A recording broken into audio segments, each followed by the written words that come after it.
Voilà, nous allons J'ai donc compris. recevoir Parfait. Yann Jurovitz. Merci beaucoup, Céline. Merci. Et puis, merci également pour ces discussions des derniers jours sur les Genocide Studies, dont moi, j'ai lancé un projet sur l'étude du génocide de façon pluridisciplinaire depuis une quinzaine d'années. Et je vois que tu reprends le flambeau en proposant, et c'est comme d'habitude toi qui fais tout, hein, bien sûr. On a juste ce léger, On est plusieurs, oui. aussi sur ce dossier en cours, où on avait juste ce léger désaccord initial. Céline veut inviter des historiens, et moi, je préférais travailler par thème, mais on y arrivera. On travaillera par thème avec des historiens sur des notions de responsabilité, de participation au crime, de définition, de spécificité du génocide, etc. Bon, mais ce n'est pas le sujet ce soir. Alors, moi, effectivement, je suis juriste. Je vais peut-être vous surprendre par certains propos qui seront extrêmement euh, rigoristes. Et donc, n'hésitez pas à m'interrompre, à poser des questions à tout moment. Ça sera beaucoup plus facile pour nous tous. Et ça sera sûrement plus clair, parce que la langue juridique est quand même une langue un peu spéciale. En ce qui concerne Israël et son rapport au droit international, Israël est un cas d'école depuis longtemps, parce que c'est un État récent, parce que se posent des questions sur l'usage de la force, sur le statut de la Palestine, État voisin, euh, pardon, entité non étatique, mais en voie d'étatisation qui est limitrophe. On s'interroge sur la valeur des traités internationaux signés et conclus notamment par l'autorité palestinienne. On s'interroge sur le droit de recours à la force armée par Israël dans certaines circonstances. C'est pas du tout la même chose, par exemple, à Gaza et au Liban. On s'interroge sur la nature des actions israéliennes. Est-ce qu'il s'agit d'actes légaux dans le cadre d'un conflit armé ou bien de crimes de guerre? Euh, Comment est-ce qu'on peut qualifier les attaques subies par Israël? Et je pourrais vous dire immédiatement que pour un juriste, le mot pogrom n'existe pas. Le mot massacre non plus. Nous avons, nous, des chefs d'accusation extrêmement restreints. En fait, on en a quatre en droit international pénal qu'on peut invoquer devant une juridiction pénale. Il s'agit du crime contre l'humanité, du crime de génocide, du crime de guerre et du crime d'agression. Rien d'autre pour engager la responsabilité individuelle pénale devant une juridiction internationale. En revanche, il y a tout un euh, corps réglementaire qui s'impose aux États, et ici à Israël, pour déterminer, à côté du droit pénal, parce qu'on ne parle jamais de responsabilité pénale pour un État, on parle de responsabilité pénale pour des individus. C'est ce que Nuremberg a déterminé en 1946. Le procureur général américain Jackson avait clairement dit que derrière les institutions, ce sont toujours les hommes qui commettent les crimes. Alors, la responsabilité pénale de l'État n'existe pas. En revanche, on a des situations assez intéressantes en France, par exemple, où quand Maurice Papon est condamné pour complicité de crimes contre l'humanité, il est condamné également à réparer. De mémoire, la somme était de 10 millions à l'époque. Il est condamné à verser une réparation à certaines victimes. On ne parle pas ici d'amende. Je parle bien de réparation civile. Son avocat a saisi le Conseil d'État. Et le Conseil d'État a répondu que Maurice Papon n'avait pu commettre ses crimes par son initiative, mais grâce à l'appui des institutions françaises, et il a condamné l'État français à payer la moitié des réparations dues par Maurice Papon. Donc cet arbitrage-là montre que d'un côté, on peut avoir une responsabilité pénale, celle de l'individu, une responsabilité civile, encore de l'individu, et une responsabilité qui est extrêmement difficile à qualifier, qui est celle de l'État, dont nous allons également parler. Donc je vois ici, en quelques minutes, je vous ai jeté à la figure bien des concepts de droit. Je vais essayer de les détailler pour rendre les choses beaucoup plus simples. Et je vais commencer par le droit du recours à la force armée, qui s'impose aux États. En fait, depuis 1928, le droit international interdit aux États de recourir à la force armée. C'est un pacte, un traité conclu entre la majeure partie des États de la communauté internationale à cette époque. Cet interdit est repris par la Charte des Nations Unies, c'est l'article 2, paragraphe 4, qui a une valeur indérogeable en droit international. On ne peut plus recourir à la force armée. Ça veut dire que euh, la guerre, qui était un instrument de règlement des différends entre deux États en désaccord, a disparu de ce paysage-là. Les États ont une obligation, non pas de régler leurs différends quand ils en ont un, mais s'ils les règlent, de le faire de façon pacifique. Toute autre approche est illégale en droit international. La seule exception à cette règle, c'est le droit naturel de légitime défense dont bénéficient les États, parce qu'on ne voudrait pas que le droit international soit un pacte suicidaire qui imposerait aux États de ne jamais se défendre.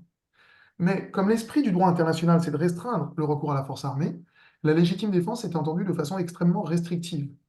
Restrictive dans ses conditions de déclenchement et restrictive dans ses modalités d'exercice.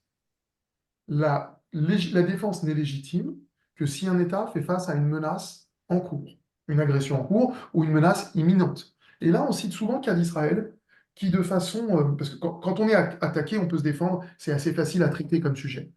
Mais quand Israël se défend et choisit de bombarder en 1967, les tanks syriens, égyptiens et jordaniens qui sont de l'autre côté de sa frontière, mais pas encore sur le territoire israélien, on peut considérer qu'Israël n'est pas encore agressé. Et pourtant, la menace est imminente, évidente, et elle les laisse, en droit international, on dit qu'on n'a pas le temps de délibérer. Quand il n'y a plus la place pour la négociation, alors la défense est légitime. Israël a attaqué en premier au nom de la légitime défense, et ça a été reconnu comme tel en droit international.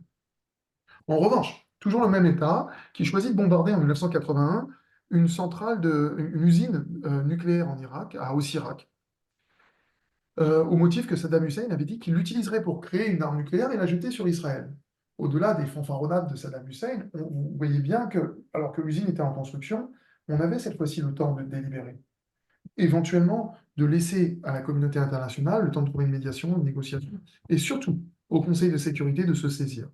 Dès lors qu'on a ce temps-là, dès lors que la menace n'est pas imminente, mais qu'elle est plus lointaine et plus improbable, alors le droit à la légitime défense n'est pas ouvert et Israël a été condamné pour ce bombardement.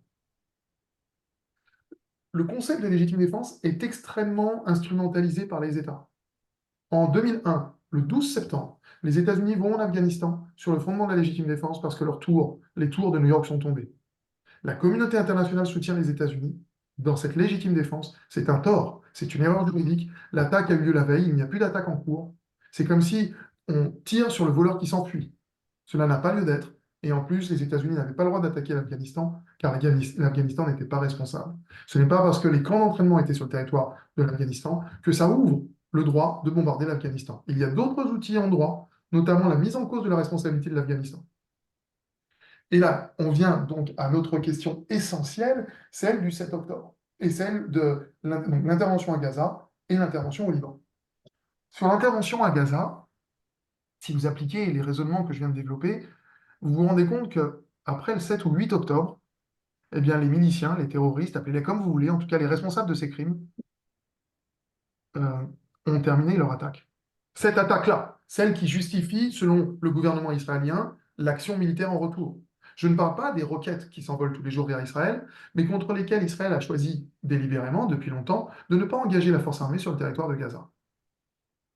Donc, Israël ne peut pas valablement dire être en légitime défense contre les roquettes, puisque jusqu'à présent, ça ne lui semblait pas être le cas. Quelle que soit la politique menée par Netanyahou par ailleurs, les arguments politiques sont nombreux, mais les arguments juridiques sont malheureusement très pauvres. Euh, L'entrée dans Gaza est illégale au regard du droit international. Elle est illégale parce qu'elle vise l'ensemble d'un territoire, alors que l'État auteur de celui qui rentre sur ce territoire ne fait pas l'objet d'une agression en cours. L'agression est finie. Ce qui ne change rien ou ce qui ne présume pas de la légalité ou de l'illégalité des actes commis par les forces israéliennes dans le territoire gazaoui. On n'en sait rien jusqu'à présent. Vous entendrez parler de crimes de guerre, de crimes contre l'humanité, de façon brutale de génocide, je vous expliquerai ensuite pourquoi, mais personne ne sait en fait, tant qu'un juge n'a pas été saisi. Vous savez, pour déterminer un crime de guerre, il faut un travail judiciaire extrêmement long, extrêmement technique, et il est peut-être temps que je définisse le crime de guerre pour vous éclairer sur cette question. Alors, si, si ça vous suffit sur le droit de recours à la force armée, je passe maintenant à la définition des crimes. Est-ce qu'il y a des questions sur ce premier point? On y reviendra de toute façon. Je peux aussi préciser que Vladimir Poutine, lorsqu'il rentre en Ukraine, invoque la légitime défense également au motif qu'un génocide serait commis contre les populations russophones. Euh, il n'y a évidemment pas de génocide commis contre une population russophone, il n'y a pas de tels actes, et de toute façon, un groupe linguistique n'est pas protégé ni concerné par la Convention sur le génocide. Mais quand bien même il y aurait un génocide, je vous ai dit tout à l'heure que la seule possibilité pour un État d'entrer sur le territoire d'un autre, c'est la légitime défense. La protection des populations civiles locales ne relève pas de la légitime défense. On parle de la défense de l'État, pas de la protection des individus. La protection, retenez bien que le droit international est un droit interétatique. Les États sont souverains, ils sont au-dessus de tout, même au-dessus de l'ONU. L'ONU n'exerce sa compétence que parce que les États le veulent bien. ils lui ont délégué une compétence. Si on comprend que les États sont au-dessus de tout, vous comprenez alors que les États ont des droits pour se protéger, mais on n'a pas nécessairement le droit de rentrer en Birmanie pour protéger les Rohingyas, en Chine pour protéger les Ouïghours, au Soudan pour protéger la population four, ou que ce soit ailleurs dans le monde. Maintenant, ce qu'il est intéressant d'analyser, c'est les comportements des forces en présence dans ces conflits israéliens. D'abord, sur le territoire de Gaza. On peut commencer par l'attaque du 7 octobre. L'attaque du 7 octobre présente matériellement les caractéristiques de tous les actes interdits par le droit des conflits armés. Si on est en conflit armé, ce sont donc des crimes de guerre. S'il vise une population civile, et c'est le cas, on est dans le crime contre l'humanité. Et s'il était établi, et ce qui est tout à fait possible à mon sens, que la politique du Hamas est de détruire le groupe national israélien, alors on tombe sous la définition du crime de génocide qui est intangible depuis 1948. La Convention sur le génocide date du 9 décembre 1948 et elle a défini strictement ce crime de façon extrêmement restrictive, mais toutes les juridictions ont repris cette définition à l'identique. Et le premier procès pour génocide de l'histoire date non pas de la Shoah n'est pas un génocide juridiquement parlant, même si on sait que ça en reprend toutes les caractéristiques. Le premier génocide de l'histoire judiciairement établi, c'est le génocide des Tutsis par un jugement de 1998, 2 septembre 1998, qui surprend souvent. Euh, le, le génocide se définit par une intention de détruire un groupe racial, national, ethnique ou religieux, seulement ces quatre groupes comme tels. Autrement dit, c'est une politique qui vise un groupe. C'est une politique qui veut détruire ce groupe. Et ces groupes sont définis restrictivement, la jurisprudence nous le dit, comme des groupes biologiques uniquement, pas de groupe politique, pas de groupe culturel, pas de groupe linguistique. Les travaux préparatoires ont très vite écarté ces notions-là parce qu'on considère qu'un groupe politique n'existe pas en droit. On peut changer d'avis, d'opinion politique, et puis on peut tuer tous les communistes, il y en aura d'autres demain. On ne peut pas détruire une idée. En revanche, on peut détruire un groupe biologique. Et les juges ont donc décidé ou établi que les victimes de génocide sont celles qui appartiennent à un groupe de façon permanente, irrémédiable, par la naissance et non contestable. Souvent, quand j'expose cette règle, bien des gens réagissent en me disant, mais par exemple, on peut changer de religion. On- Ah, j'arrive tout de suite sur la Shoah. Euh, on peut changer de religion, mais ce qui compte, c'est pas le fait qu'on puisse changer ou pas changer au regard de la victime. Ce qui compte, c'est le regard qu'en a le criminel. Sinon, le groupe racial n'existe pas. Évidemment, le groupe racial n'existe pas. Mais si le criminel voit un groupe racial et qu'il veut le détruire, on est dans le génocide. Dans le ghetto de Varsovie, c'est un exemple que je donne souvent, il y avait deux églises, des gens qui étaient persuadés d'être catholiques, qui avaient été convertis depuis longtemps, et qui ont été déportés comme juifs et assassinés comme juifs, parce qu'ils étaient perçus comme tels par le pouvoir criminel. Eh bien, les crimes qu'ils ont assassinés sont des crimes de génocide, quand bien même ils n'appartiennent pas au groupe religieux comme tel. Mais ce qui compte, donc, c'est vraiment bien la perception du criminel. Je reviens sur la question sur la Shoah. Entendez bien la nuance. La Shoah représente toutes les caractéristiques d'un génocide, et lorsqu'on a créé la notion de génocide en 1948, c'est Raphaël Lemkin qui crée cette notion. Il y travaille depuis les années 20, c'est un pénaliste assez reconnu, c'est un Américain d'origine polonaise. Il va aux associations internationales de droit pénal, et il se rend bien compte, il milite pour qu'on crée cette notion nouvelle depuis le massacre des Arméniens, en se rendant compte qu'il y a des destructions de populations qui sont complètement indépendantes du conflit armé qui est en cours. Il associe les deux monomes, d'abord genos, qui signifie le peuple, et puis caedere, ici dans latin, tuer. Et en fait, il se rend compte aussi qu'à Nuremberg, le jugement de Nuremberg, qui a été extrêmement timide d'ailleurs sur la persécution des Juifs, hein, les Alliés les juges se sont comportés plutôt comme s'ils voulaient punir les nazis d'avoir mené un conflit armé et d'avoir attaqué les Alliés, plutôt que juger la persécution des minorités et particulièrement les Juifs. Donc la spécificité parmi les politiques de persécution nazie, la spécificité de celle menée contre les Juifs n'apparaît pas du tout à Nuremberg.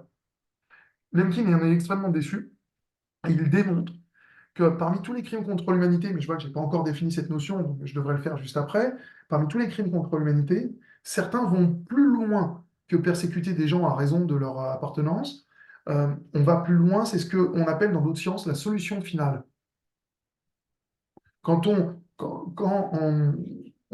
Chaque génocide, de toute façon, est précédé d'une période criminelle contre l'humanité, ce qui est l'attaque contre une population civile choisie. Prenez l'exemple des Juifs pendant la Seconde Guerre mondiale. Entre 1933 et 1941, on tue un peu plus d'1 million de Juifs. Ils sont victimes de crimes contre l'humanité.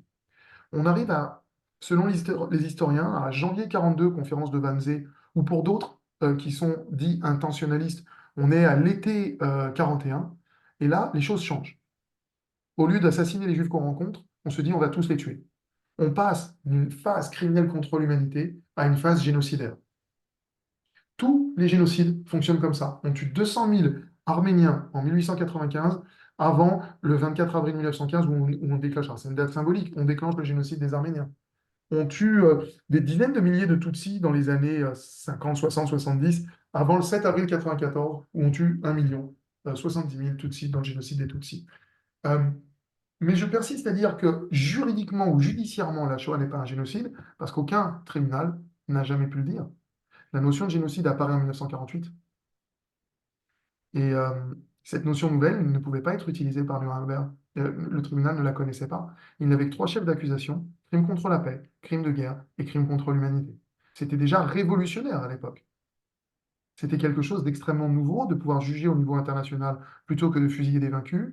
C'était incroyable de dire que la loi nationale ne protège plus l'individu qui a obéi à la loi nazie, par exemple, ou encore que l'immunité du chef d'État ou des gouvernants ne s'applique pas. Les gens n'étaient plus, les nazis, les chefs nazis, n'étaient plus protégés par leur droit interne. C'est une révolution juridique. Et les juges ont été effrayés par cette révolution juridique. Ils ont donc été très timides sur l'utilisation du crime contre l'humanité. On a beaucoup plus utilisé le crime de guerre.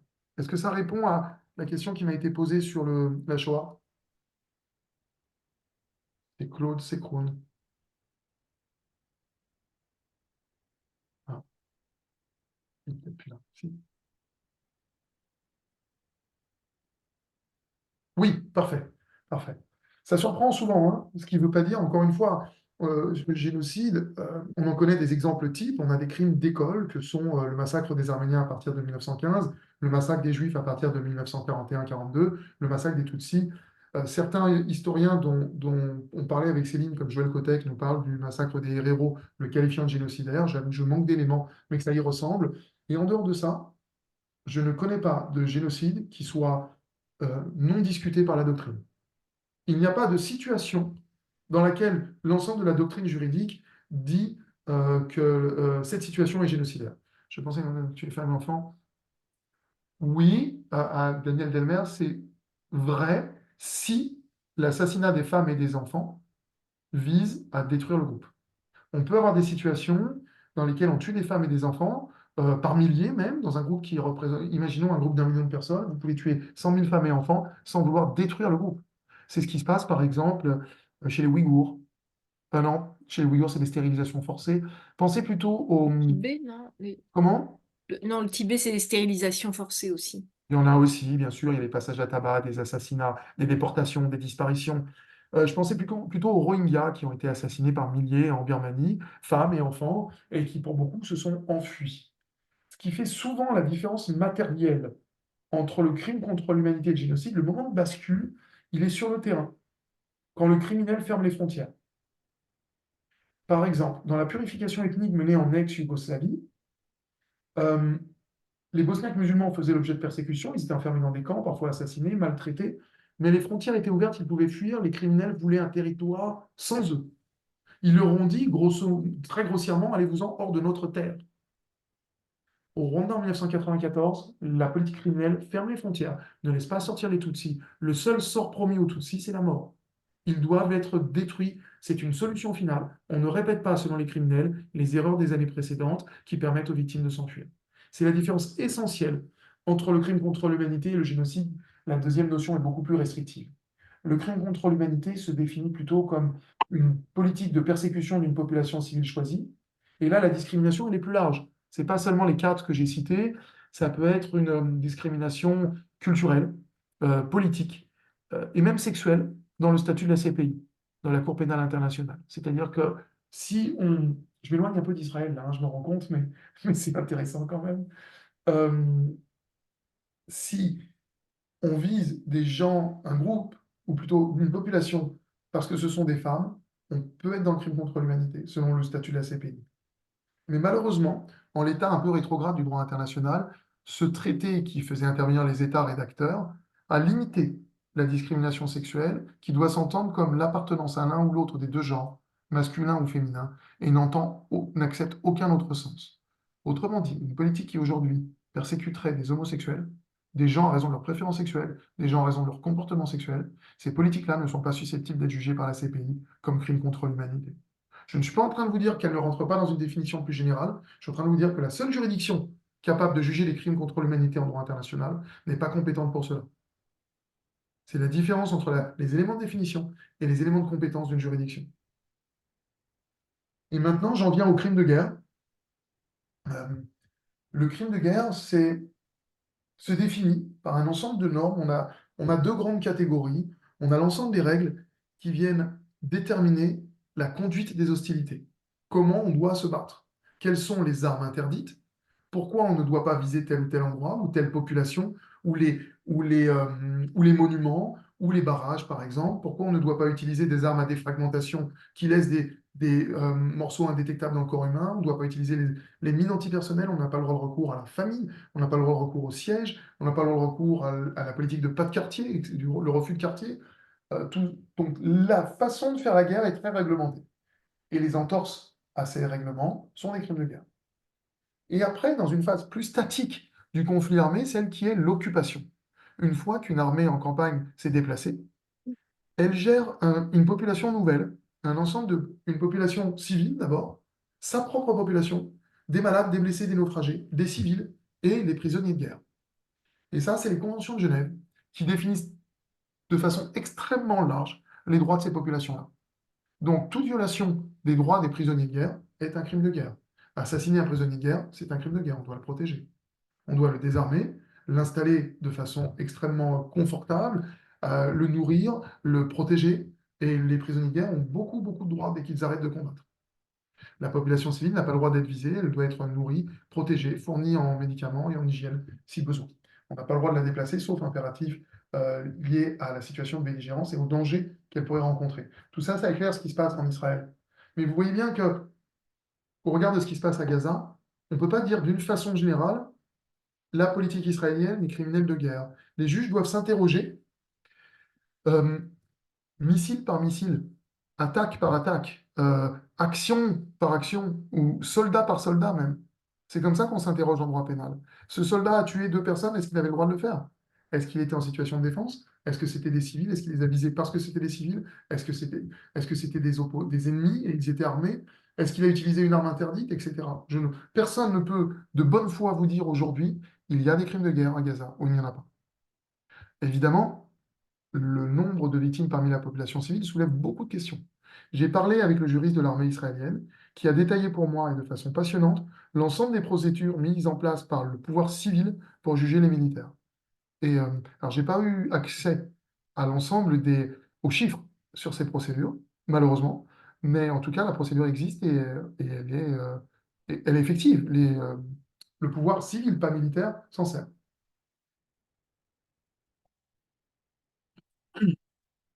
Et ensuite, toujours concernant, alors, il y a l'intervention au Liban qui est très différente, puisque l'intervention au Liban, la situation au nord d'Israël est déjà considérée depuis longtemps comme un conflit armé. Il existe un conflit armé. Il n'y avait pas de conflit armé avec la population de Gaza, il y avait des actes de violence, il y avait des requêtes, des actes de terrorisme, mais pas de conflit armé. Au Liban, il y a un conflit armé en cours. Donc, l'utilisation de la force armée est tout à fait légitime dans le cadre d'un conflit armé déjà engagé. Le fait la seule question qui se pose, c'est est-ce qu'Israël utilise des armes autorisées? Certains disent que non, en parlant par exemple du bombage des beepers, en disant que ça pouvait toucher la population civile et qu'on ne sait pas qui utilisait les beepers. Et là, le juge doit arbitrer. Mais les juges sont souvent appelés à arbitrer et c'est extrêmement difficile. Par exemple, si aujourd'hui on devait rejuger Hiroshima au regard des règles de l'époque, la question qui se pose, c'est de savoir si on met en place ce qu'on appelle une balance des conséquences.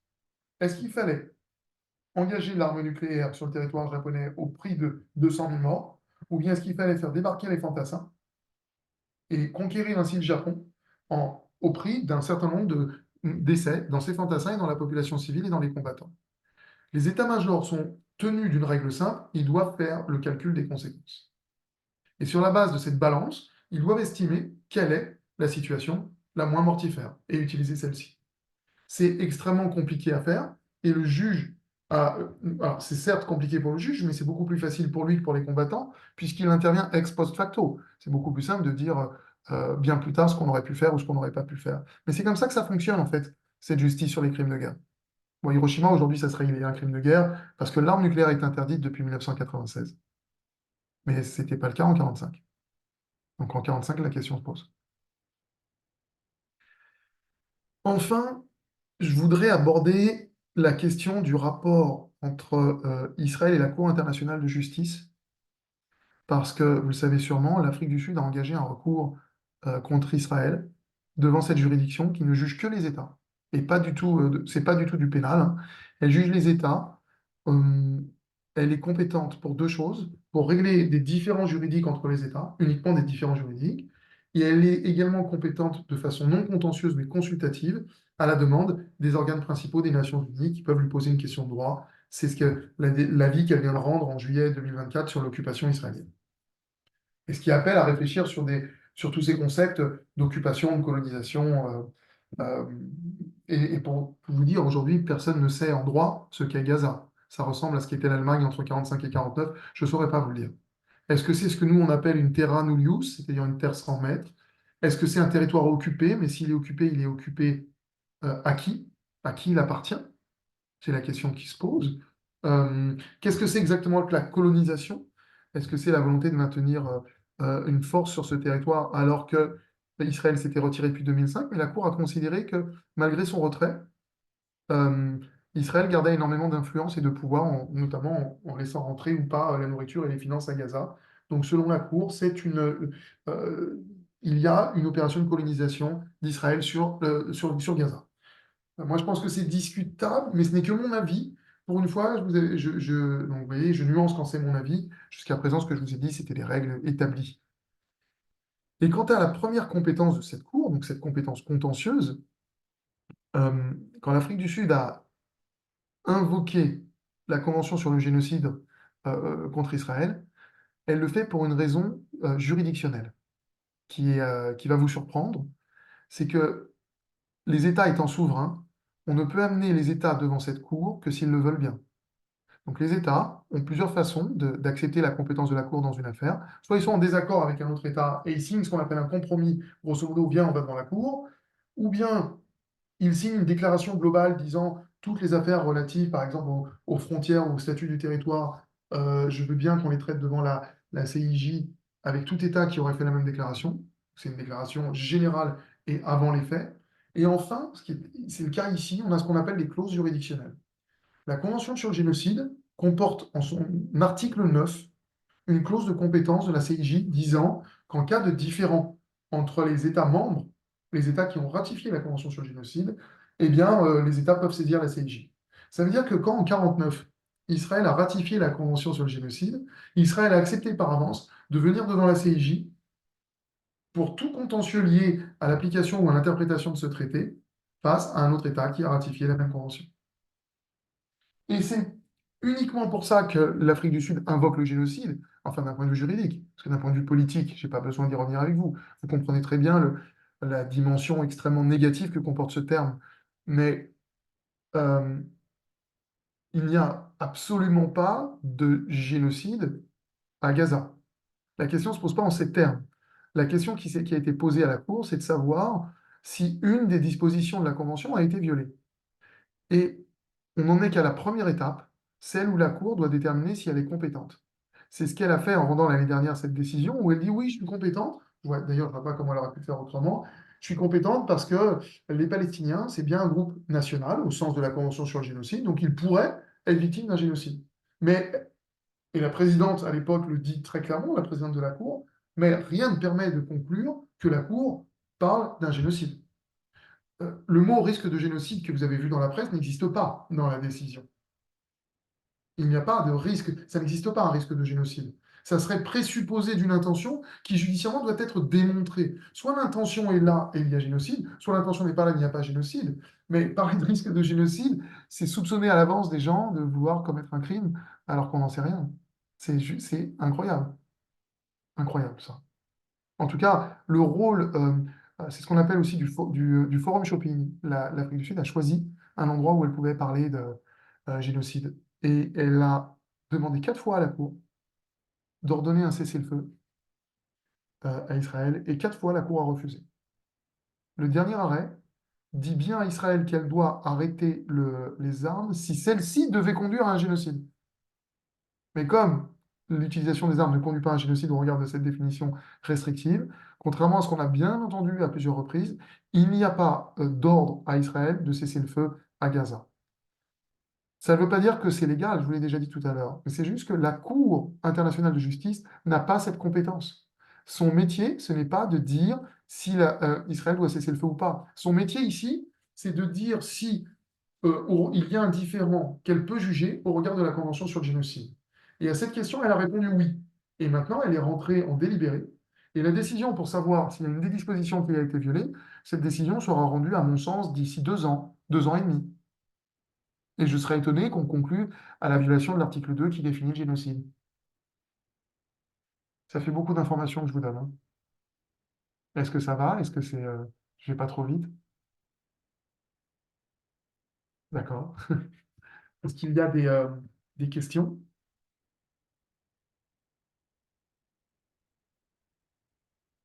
Un peu trop vite?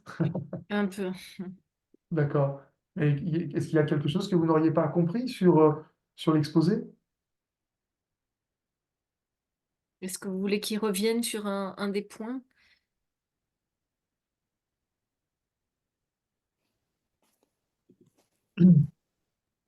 Bonsoir. Apparemment pas. Bonsoir. Oui, je me permets, du coup, je suis désolée. En fait, je pense que j'ai une connexion qui est pas très, très Ah, idéale. Et donc, j'ai pas bien entendu tout à l'heure quand vous avez expliqué pourquoi vous disiez qu'on ne pouvait pas parler de génocide pour la Shoah. alors, j'ai pas dit qu'on pouvait pas en parler. Enfin, pour vous, dans l'après-coup, vous dites que oui, mais c'est parce que ça n'existait pas J'ai dit encore que, au niveau. voilà, je dis qu'aucun tribunal n'a dit ça. Aucun tribunal n'a qualifié la Shoah de génocide. C'est ça que je Mais dis. et donc, la raison, La raison, c'est que les crimes ont été commis avant 1948. oui, voilà, c'est ce que j'étais pas Tout sûre d'avoir bien simplement. compris. Ça avait beaucoup Et vous coupé. savez, les procès qu'on a eus, alors on a eu des procès on a eu Nuremberg, le tribunal ne connaissait pas le chef de génocide. Ensuite, on a des tribunaux d'occupation en Allemagne on a un tribunal soviétique, américain, anglais et français. Ils vont mener à peu près 6000 procédures, mais des mêmes chefs d'accusation. Crimes de guerre, crimes contre la paix et crimes contre l'humanité. Ils n'ont pas le génocide. Et après, on n'a plus rien. Si, on a quelques juridictions nationales. Mais vous voyez, en France, quand on juge des gens on juge Barbie. Bon, là, c'est plus facile pour la France parce qu'il est allemand. Mais quand on juge des gens comme Papon ou Touvier, la loi française est extrêmement restrictive et elle dit malheureusement qu'un Français ne peut pas être coupable de crime contre l'humanité. Il y a une antinomie entre notre statut national et la définition du crime contre l'humanité. C'est juste incroyable. Mais on a une loi de 1964 en France qui vient constater l'imprescriptibilité des crimes.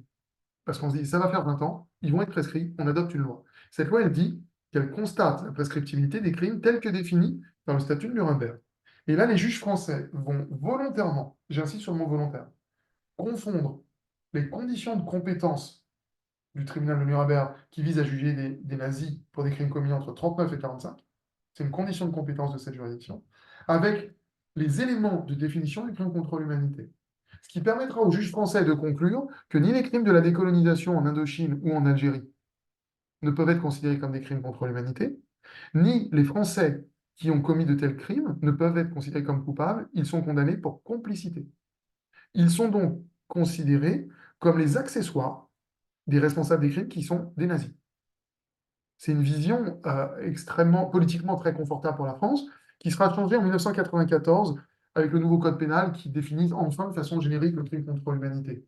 Mais vous voyez, il y a des procédures à travers le monde, il y a des tribunaux en Pologne, en Israël. Ce qui est intéressant, c'est que la loi de 1950, elle reproduit peu ou prou la Convention sur le génocide en parlant de destruction du peuple juif.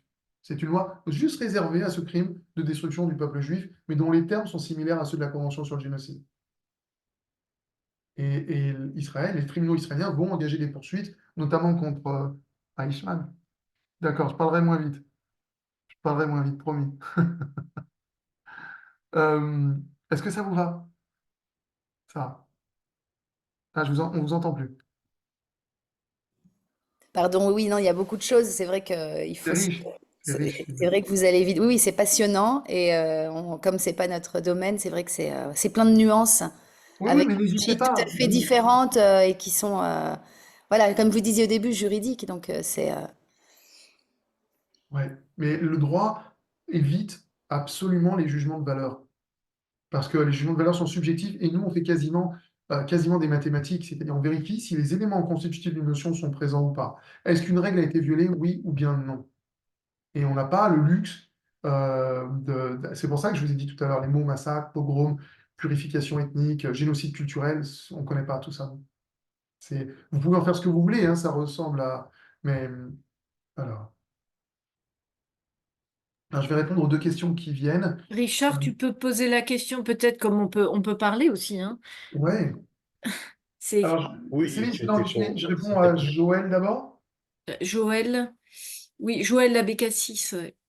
Joël sur les compétences de la CIJ. La CIJ est une juridiction de l'ONU. C'est un organe principal de l'ONU, au même titre que l'Assemblée générale ou que le Conseil de sécurité. Mais c'est le seul organe judiciaire de l'ONU. Tous les autres organes sont politiques. Le Conseil de sécurité est un organe politique. C'est lui qui décide ce qu'il fait. La Cour, elle applique le droit. Elle applique le droit dans le cadre de deux compétences. La première, c'est trancher les contentieux juridiques entre des États. Et après quelques méfiances des États dans les années 40-50, aujourd'hui, elle le fait très facilement. Et les affaires sont nombreuses. Ça peut être une affaire entre le Japon et l'Australie autour de la chasse à la baleine, entre le Nicaragua et le Guatemala pour la délimitation d'une frontière, entre Israël et le Liban pour la propriété sur le gaz en Méditerranée, au sujet de la nationalité de certains individus, ça c'était entre l'Allemagne et le Guatemala, donc au sujet du statut des diplomates, au sujet de la prise d'otages dans le consulat iranien, dans le consulat américain par exemple, en Iran, pardon, les activités militaires entre l'Ouganda et le Congo. Vous voyez, c'est beaucoup d'affaires comme ça. Et on en parle aujourd'hui parce que l'Afrique du Sud a saisi la Cour contre Israël.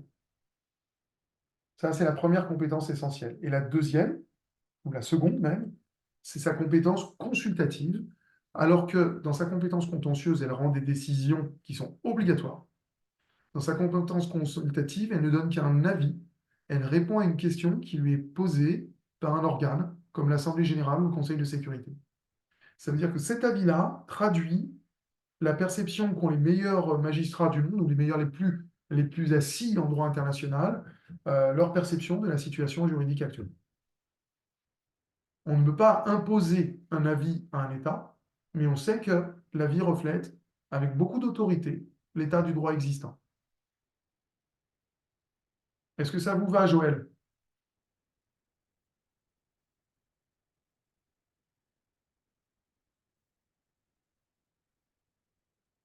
Oui, Peut-être. oui, oui, oui, ça me va. Ah, parfait. Pour Merci. Anne, est-ce que j'ai parlé moins vite? Et pour Richard, le terme est créé après les faits. On parle ici uniquement de droit pénal. Le mot antisémitisme ne relève pas du droit pénal international. Peu importe, on définit, on dit, on peut évidemment dire aujourd'hui que, même en droit pénal, on pourrait dire, prenez le massacre des Arméniens, c'est évidemment un génocide, ou la Shoah, c'est évidemment un génocide. Personne ne va le contester. Mais on ne l'a pas jugé comme tel parce que le chef d'accusation n'était pas disponible devant les tribunaux. Je ferai à peu près, on peut faire le parallèle avec le mot antisémitisme, quelle que soit sa date de création, on peut signaler, il recouvre une réalité factuelle, il peut renvoyer à cette réalité factuelle, mais on ne peut pas juger quelqu'un pour un comportement qui n'était pas interdit au moment des faits. On parle ici uniquement de droit pénal. Je ne parle pas, vous parlez de désignation, du fait de nommer un, un phénomène. Je vous rejoins sur la nomination du phénomène. En revanche, le droit pénal ne permet pas la condamnation pour ce phénomène s'il n'a pas été nommé au préalable. C'est une question de sécurité juridique. Parmi les droits de l'homme, il y en a quatre qui sont essentiels et communs à tous les systèmes à travers le monde et qu'on dit indérogeables. C'est le droit à la vie, l'interdit de la torture, l'interdit de l'esclavage et l'interdit de la rétroactivité de la loi pénale. Ça a la même valeur que le droit à la vie. C'est ce dont on parle ici, bien sûr, parce que c'est ce qui va rendre euh, votre vie dépourvue de sécurité juridique. On peut demain adopter, on pourrait donc, si on faisait rétroagir, et les juges ont eu peur de ça à Nuremberg, hein. Bon, si on fait rétroagir une notion, ben, on peut vous reprocher des faits que vous commettez aujourd'hui. Ben, je pense par exemple aux trafiquants d'esclaves, aux gens auteurs de traite des esclaves. C'était une pratique tout à fait légalisée, même fiscalisée, à tel point qu'on voyait même de la fraude fiscale. Par exemple, des bateaux anglais qui déchargeaient leur cargaison d'hommes sur des bateaux français en arrivant dans les Antilles françaises pour ne pas être assujettis à une taxe commerciale. Mais l'esclavage et la traite étaient tout à fait illégales. Comment voulez-vous dire à ces gens, comment peut-on poursuivre ces gens pénalement? On ne peut pas. Le droit pénal ne vaut qu'à partir de sa détermination. J'espère que ça vous répond.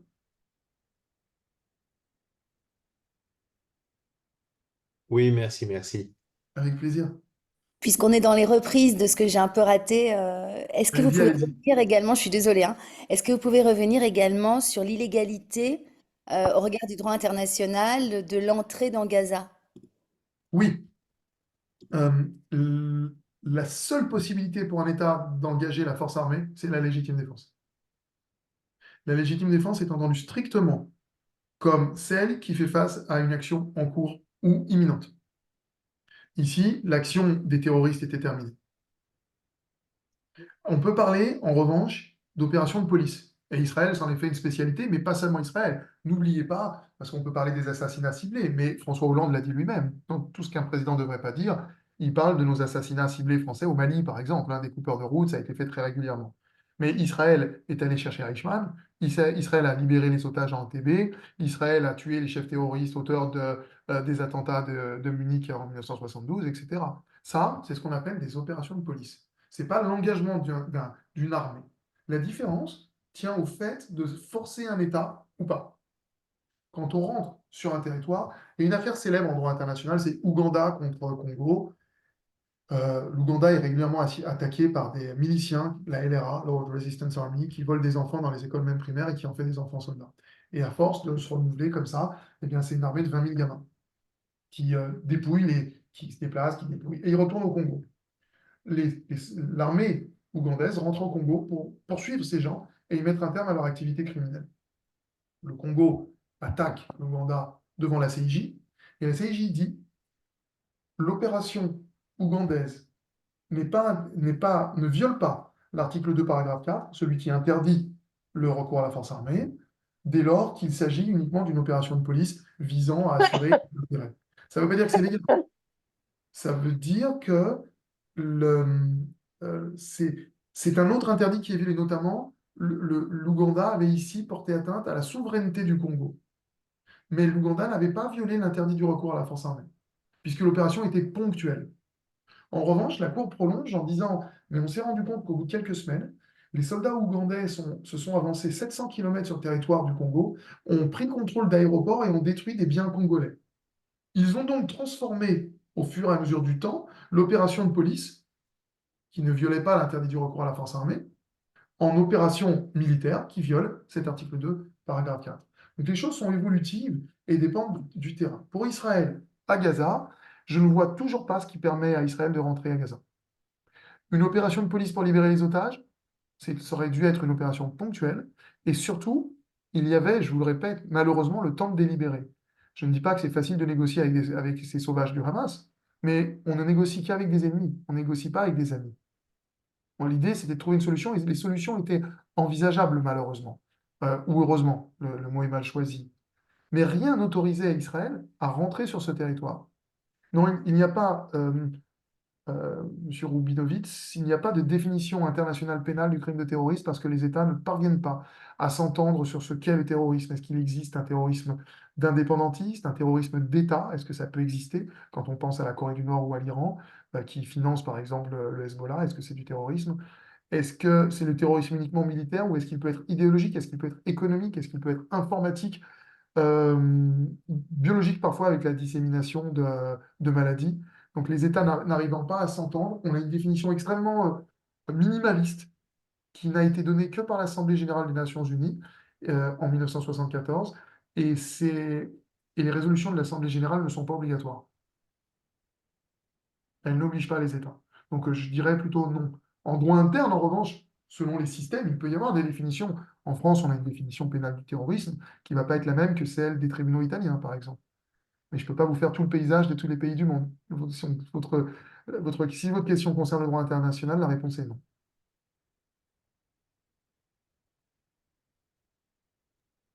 Daniel, tu poses ta question?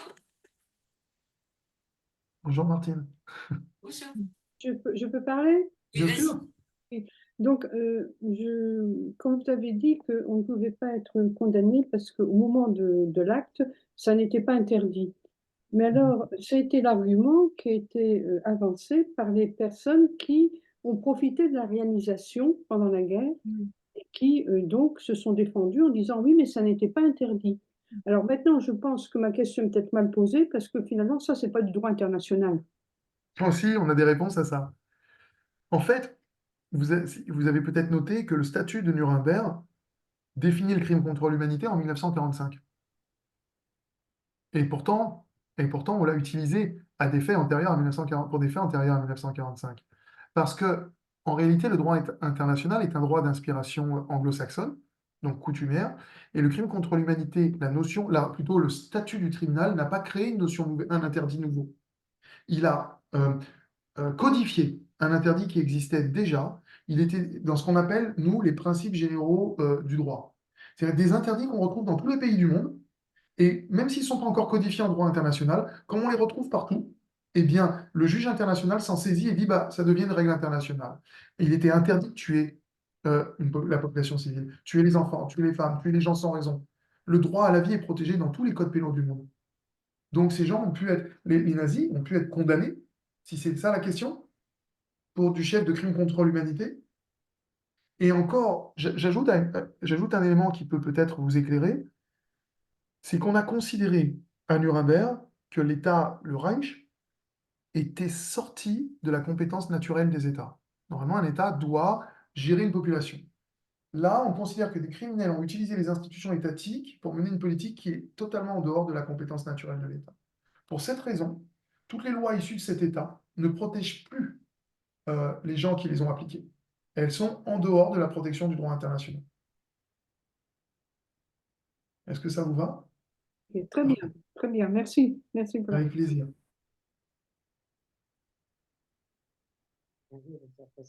Est-ce que je peux poser une question? Oui, Voilà, non, je voulais revenir sur l'entrée d'Israël dans Gaza. Mais d'une part, les otages étaient toujours aux mains des terroristes. D'autre part, les tunnels étaient des instruments pour attaquer Israël. Donc, dans un cas comme ça, on ne peut pas parler de légitime défense. non, parce que si tel était le cas, Israël aurait allégué non seulement des tunnels, mais également des roquettes pour intervenir plus tôt. Ce qui veut dire que la légitime défense n'est pas seulement déterminée, n'est pas seulement légalisée par ses conditions de déclenchement, mais également par ses conditions d'exercice. Autrement dit, si on veut détruire un tunnel, on peut bombarder ce tunnel, mais on n'a pas le droit de bombarder au-delà du tunnel. En fait, la défense est légitime dans ses modalités quand elle fait cesser la menace. Et ici, on se rend bien compte dans les modalités qu'Israël va plus loin que cela. La politique du gouvernement actuel, qu'on critique ou qu'on ne critique pas, ce n'est pas la question pour moi. La politique du gouvernement actuel, ce serait, si j'ai bien compris, d'éradiquer le Hamas et de prendre le contrôle, au moins civil, en attendant mieux. Rien n'autorise Israël à faire ça. Rien n'autorise le Pakistan à rentrer en Inde ou l'inverse. Rien n'autorisait l'Ouganda, même s'il était attaqué tous les jours, rien n'autorisait l'Ouganda à rentrer au Congo. Et des situations comme celle-ci, je vous en citerai des dizaines. La seule chose qui m'étonne ici, c'est on ne parle de ces situations qu'autour d'Israël. Et ça, c'est une énigme en droit international, pour moi, à tel point que le secrétaire général des Nations Unies, il y a une quinzaine d'années, a demandé au Conseil des droits de l'homme d'arrêter de parler d'Israël. Ça devenait ridicule. On sait qu'Israël est une démocratie. On peut évidemment, aujourd'hui, je pense que, alors ça c'est une pensée personnelle, moi je pense qu'Israël commet des erreurs stratégiques immenses. Je pense que Netanyahou vise sa survie politique, même sa survie tout simplement, et qu'il est prêt à faire n'importe quoi pour ça. Moi, je ne peux pas être un partisan de Netanyahou, mais ça n'autorise pas à dire n'importe quoi sur la politique israélienne. Donc il y a bien, par exemple, un conflit armé déjà ouvert avec le Liban depuis longtemps. On a affaire aujourd'hui à une action militaire de plus. On peut la critiquer. On peut en critiquer l'opportunité. On peut s'interroger sur la balance des conséquences. On peut s'interroger sur les armes utilisées.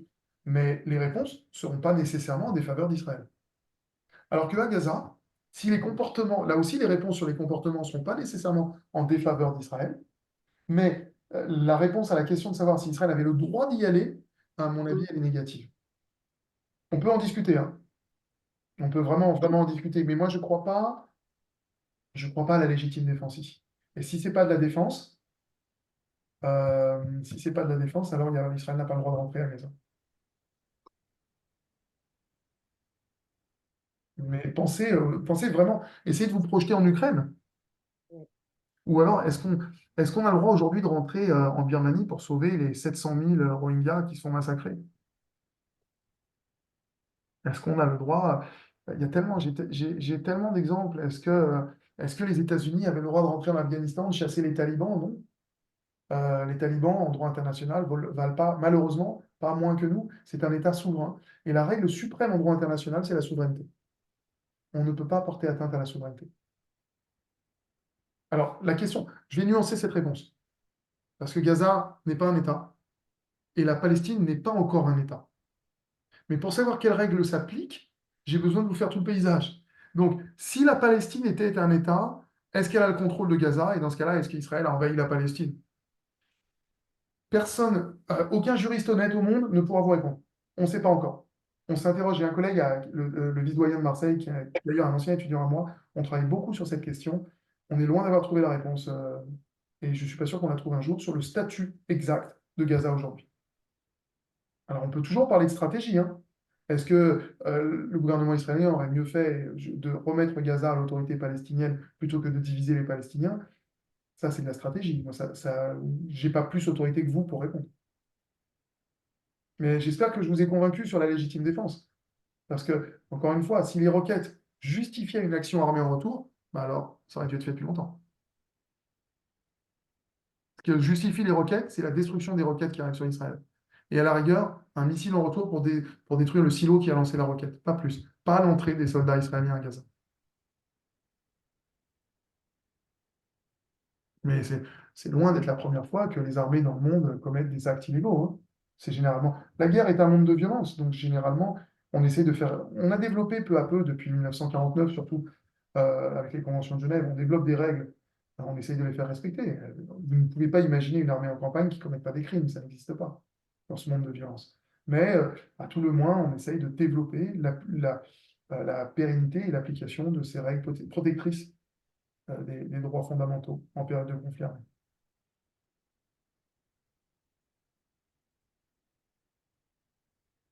Et décevant parfois peut-être. Parce qu'on peut soutenir Israël et pas soutenir toutes ces campagnes. Je vais vous dire pourquoi on doit même soutenir Israël, d'un point de vue juridique. Israël est un État, tout simplement. Donc le sionisme ou l'antisionisme, ça n'existe plus. Le sionisme, c'est une idéologie qui voudrait qu'Israël existe, mais ça y est, c'est le cas. Est-ce que vous entendriez parler de belgisme ou de franchisme? Personne ne peut dire j'aimerais bien que la France disparaisse, ça n'existe pas. Ben, Israël, c'est pareil. Aujourd'hui, un discours qui veut dire ben, moi, je soutiens Israël inconditionnellement, ben, ce discours, il est décevant humainement. Un discours qui dirait Israël doit être détruite, il est complètement à côté de la plaque de ce que sont les États en droit international. Israël est un État. Et la Palestine n'en est pas encore. La Palestine est une entité en voie d'étatisation qui, petit pas par petit pas, progresse pour faire valoir son statut d'État. Et qui arrive de façon, je dirais, décentralisée, étape par étape.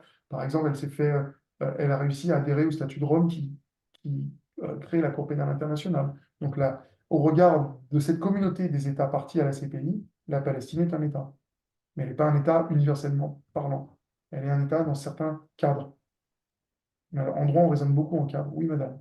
Je peux vous poser une question, mais alors à ce moment-là, que doit faire Israël qui reçoit 200 missiles de la part de l'Iran? Est-ce qu'il y a un cas de légitime défense dans ce cas? Au moment où les missiles arrivent, si Non. au moment où on voit, vous me parlez de 200 missiles. Israël, Oui. grosso modo, a détruit ces missiles avant leur atterrissage pour la plus grande partie.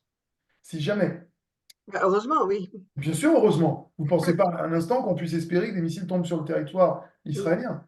Mais si les missiles sont encore en train de partir de l'Iran et qu'on les voit venir, on n'est pas obligé de les attendre bêtement. On peut envoyer un missile en retour de destruction, un antimissile. Ça, c'est tout à fait légal. Ça ne veut pas dire qu'on a le droit de rentrer en Iran militairement, d'engager une campagne contre l'Iran. C'est-à-dire que Non, mais on n'a pas le droit, d'aller détruire les bases à partir desquelles partent les missiles. si, ça oui, la défense vise à faire taire l'agression en cours. Si Oui. des missiles, imaginons une fusée, un porte-missile qui sort d'un silo, le silo s'ouvre, les soldats israéliens qui suivent ça sur leurs écrans le voient, ils peuvent envoyer un missile détruire l'autre, bien sûr. Oui, Parce mais que, on peut pas détruire les silos avant qu'ils le mettent en route. ah non, parce qu'on ne sait pas s'ils vont les mettre en route. Si je vous suis Ah, sur ce raisonnement, si je vous suis sur ce raisonnement, il faut oui. envoyer des bombes nucléaires aujourd'hui sur la Russie. Parce que moi, j'ai peur de la Russie. Qu'est-ce qui vous Non, dit? enfin, c'est-à-dire à partir du moment où un pays vous a déclaré la guerre, ou tout au moins théorise que vous devez disparaître, hein, si on ne lui ôte pas les moyens de vous attaquer, C'est ce qui fait la bon, c'est différence c'est- entre une, c'est ce c'est qui fait la suicidaire. différence entre une fanfaronnade politique ou un discours politique et une réalité factuelle. Tant que l'Iran n'a pas attaqué Israël, on peut pas agir. Et Mais quand ils ont l'Iran déjà attaqué. et quand l'Iran envoie des missiles, on peut réagir contre les missiles en question et contre les silos de missiles. Et si Israël arrive à prouver que d'autres missiles vont servir ou que des espions ont dit attention, ils sont en train de les finir, là, ils vont les envoyer, et on a les preuves de ça, alors oui, on peut bombarder. Ah, Ah, il y a une question passionnante sur le droit à la prévention. Je vais essayer de répondre à ça. hum, C'est un des sujets les plus euh, euh, polémiques du droit international, la prévention. oui, En oui. fait, je l'ai dit tout à l'heure, on n'exige pas des États qu'ils acceptent de se suicider face à une menace.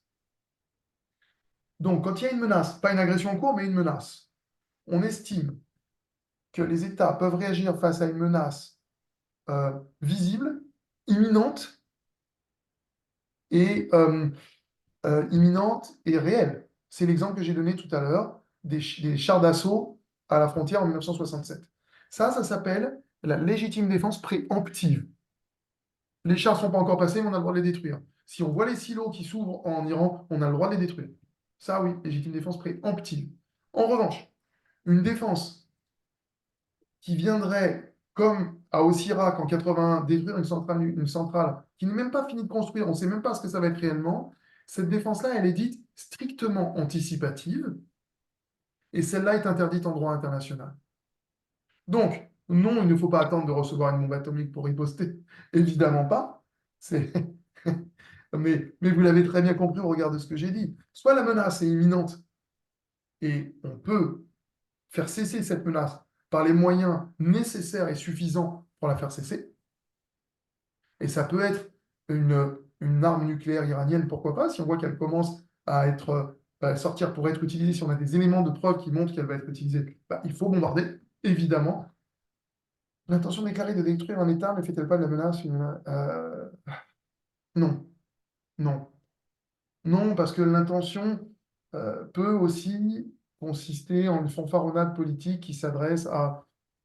Vous avez certains de nos hommes politiques en France qui disent même qu'ils vont faire cesser l'état de droit. Ça a été dit assez récemment. Il y a beaucoup de déclarations politiques assez outrancières. euh, et je ne crois pas que le régime des mollahs en Iran tiendrait le coup si, de façon populiste, il ne désignait pas un ennemi, en l'occurrence Israël. Euh, donc, on savait très bien ce que préparait Saddam Hussein, ça c'est vous qui le dites. Vous le savez très bien, moi je ne suis pas sûr de ça, parce qu'on n'avait aucun élément de preuve qui montrait que Saddam Hussein allait le faire vraiment. En revanche, ce qu'on sait pertinemment, c'est qu'en l'état de la construction de cette usine, il restait énormément de temps, vraiment énormément de temps, peut-être même quelques années, avant que l'usine soit fonctionnelle et qu'on puisse construire une arme nucléaire. Et attention, je ne suis pas en train de vous donner un avis ici, ce n'est pas mon opinion que je donne, c'est l'état du droit. C'est-à-dire que si Israël bombarde aujourd'hui l'Iran juste pour faire cesser cette ce discours politique iranien, alors Israël viole le droit international. L'intention est évaluée, donc on peut certains cas la prendre au sérieux, ne pas la considérer. Oui, bien sûr, il faut des éléments de preuve en ce sens. L'intention doit être évaluée. Euh, c'est exactement l'exemple que je vous ai donné du bombardement par Israël, par son aviation, des chars d'assaut syriens et jordaniens qui n'étaient pas encore rentrés en Israël. On n'a pas du tout considéré ça comme une fanfaronnade. Israël a été suivi dans le monde entier. Et des situations comme celle-ci, on en trouve beaucoup dans le monde. Alors parfois, ce concept de légitime défense, il est galvaudé. Manuel Valls l'avait invoqué pour justifier l'intervention française en Syrie. On n'était pas en danger. Donc c'est pas de la légitime défense. À la rigueur, il fallait considérer les forces démocratiques de Syrie comme le gouvernement légitime et leur demander d'appeler la France à l'aide. Ça, c'est autre chose. Mais le droit international, c'est un ensemble de règles. Il y en a une qui définit la légitime défense et les hypothèses que vous évoquiez ne rentrent pas dans ce cas. Ce qui ne veut pas dire qu'on ne peut pas agir. Il y a beaucoup de moyens d'action très différents. Euh, vous savez, ça peut vous paraître surréaliste, mais l'accord 4+2, notamment l'accord sur le désarmement nucléaire iranien, il a fonctionné avant que Trump le saborde. Aujourd'hui, je deviens un peu plus inquiet mais pas seulement sur l'Iran, hein. Pensez à la Corée du Nord. Aujourd'hui, le droit relatif à au nucléaire interdit aux États non possesseurs de l'arme nucléaire de se l'approprier, et aux États qui l'ont, il est interdit de communiquer cette technologie. Et si on la prend au sérieux, s'il y a consensus là-dessus pour la des tiers, ne rentre pas dans le cas de la menace. Oui, bien sûr. Monsieur Canivez, oui. Si la menace est prise au sérieux, c'est-à-dire s'il est établi qu'elle présente pour le territoire un danger réel et imminent, c'est-à-dire qu'il ne laisse pas le temps de trouver d'autres solutions. Rappelez-vous bien la règle, c'est que la force armée est le dernier recours en droit international. Uniquement en cas de défense et de façon restrictive. Quand vous dites, ça c'est Richard Metz qui le dit, Israël a rendu bien service aux autres, c'est un jugement de valeur. Qu'entre nous, je partage, mais vous ne m'avez pas fait venir ce soir pour donner mes opinions ou mes envies, mais vous me faites intervenir en tant que juriste, et en tant que juriste, je n'ai aucun élément qui me permet de conclure comme vous le faites. Ouais, c'est intéressant. Ah, le droit, c'est passionnant, hein? C'est passionnant, ouais. Il y avait Richard Rubinowitz qui avait demandé une définition pénale du crime terroriste. Mais dans quel état? Parce qu'en droit international, on n'a pas ça. Après, la définition va varier selon les législations nationales. Je ne peux pas rentrer dans le détail de tous les pays du monde, mais euh, grossièrement, c'est le fait de répandre la peur dans la population civile en tuant ou en blessant des gens. Ça, c'est la définition minimaliste. Certains pensent que le terrorisme devrait aller au-delà de ça, que c'est aussi qu'il peut emprunter d'autres voies que militaires. Terrorisme biologique ou informatique ou économique, par exemple.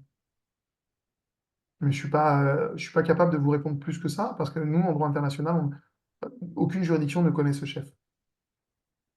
Donc, quand on voit les gens de LFI hésiter sur le mot terroriste ou pas, ça ne me parle pas, moi.